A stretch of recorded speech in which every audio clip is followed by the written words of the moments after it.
getting so annoyed with freaking messages. Every time I go to do a video, I get 14 appointment reminders and people texting like, oh my gosh.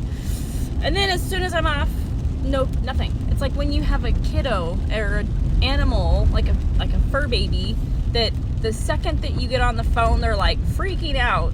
The second you get off the phone, they're like, oh, nothing's wrong. I'm gonna go back to sleep. It's like, Anyway, I know this message, I feel like I'm beating a dead horse here. Like, the whole NAR settlement, I just feel like is blown so out of proportion, and people are just choosing not to work with real estate agents. And I'm not here to convince you to use an agent.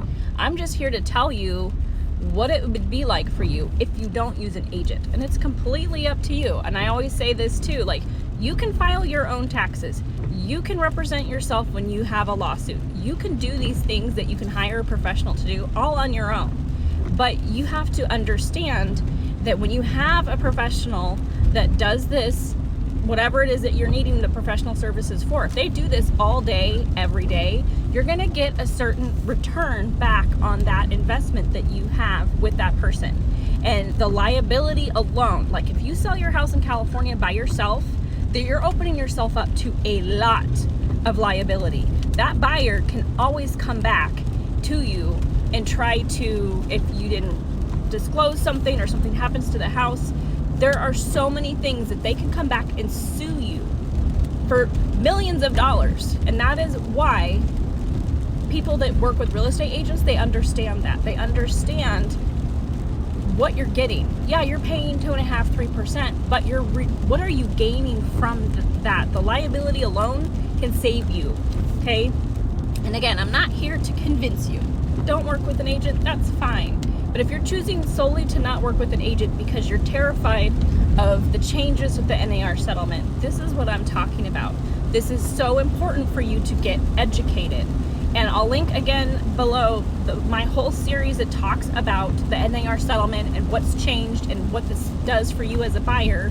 And I'm also coming out with one for my sellers that really explains to you how it all works, because it's really important for you to understand that, yes, as a buyer, if you don't want a real estate agent, I think the biggest concern a lot of people have is they are going to be on the hook to pay a buyer's agent now. And that's not the case, okay? It's still a negotiable term to the contract that people are not understanding, okay? And it behooves the seller to pay that commission for the buyer's agent, because they are limiting their pool of buyers that can afford to buy a home if they are not willing to pay for the agent's commission on both sides. And again, it is a negotiable item, but now it's truly negotiable. It's not just a, oh, it's negotiable and then you have to still pay this certain dollar amount, right? It's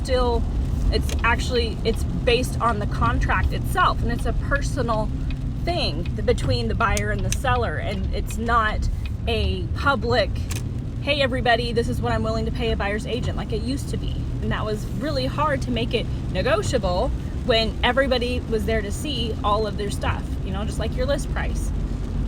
So that's all that's changed. It's truly a negotiable item, and it's no longer something that the seller has to pay.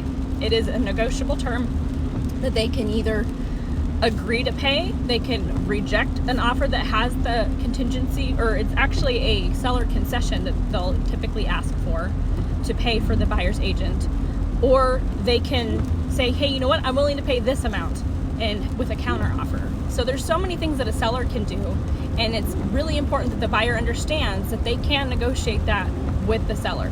And another part of it too, a lot of what sellers don't understand is if you have an unrepresented buyer and your agent has to take on the transactional part of what the buyer's agent typically does, they're gonna charge you for that. Okay, that's what I do with my clients. I charge them the same dollar amount that I would charge, the same percentage that I would charge if I was a buyer's agent representing the transaction. Okay, because the buyer's agent is a pivotal person in this transaction. If they are not there, the transaction will not go through. They are the ones that handle all the inspections. They are the ones that make sure that the appraisal goes through. They are the ones that make sure all the contingencies are met.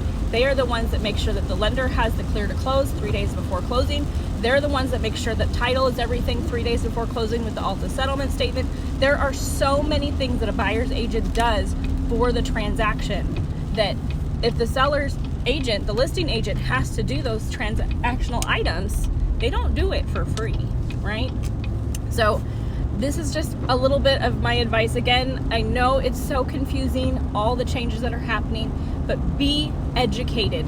Understand what it is. If you have questions, reach out to agents. They're not going to charge you and nickel and dime you every time you have a question, okay? And if they are, that's not a good agent to work with, okay? But don't be terrified to reach out to one, okay? This is what I'm all about. Follow along and go look at my website, stacyryder.net. I have so much information for you as a buyer, as a seller, as even a homeowner, if you want to know more.